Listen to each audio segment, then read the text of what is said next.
The recent wildfire in Los Angeles, California have caused an estimated economic loss ranging from $135 billion to $150 billion. This figure includes damage to over 10,000 structures with significant impact on both residential and commercial properties. The wildfire, which have already resulted in at least 10 fatalities, are being recognized as one of the costliest natural disasters in US history, surpassing previous records set by other major wildfires. Insured losses are estimated to be between $10 billion and $20 billion. Further understanding this situation, climate change is profoundly affecting the homeowners' insurance landscape, leading to rising premiums, reduced coverage, and a growing crisis in insurance availability.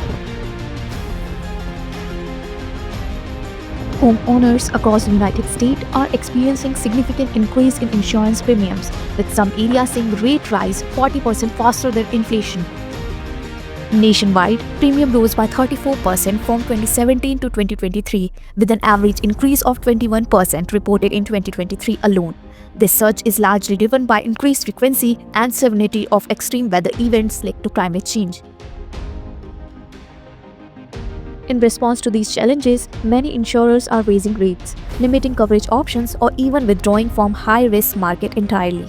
For example, State Farm has ceased issuing new policies in California due to wildfire risk. This has left many homeowners struggling to find affordable insurances or facing significant coverage gap. Experts suggest that government intervention may be necessary to ensure the continued availability and affordability of homeowners insurance as climate change progresses. Summing up, there has been a lot of loss due to the wildfire. As climate change continues to reshape weather patterns and increase the frequency of natural disasters, homeowners are facing challenges in securing affordable insurance coverage. The industry must adapt rapidly to these changes to ensure that homeowners can maintain adequate protection against further risks.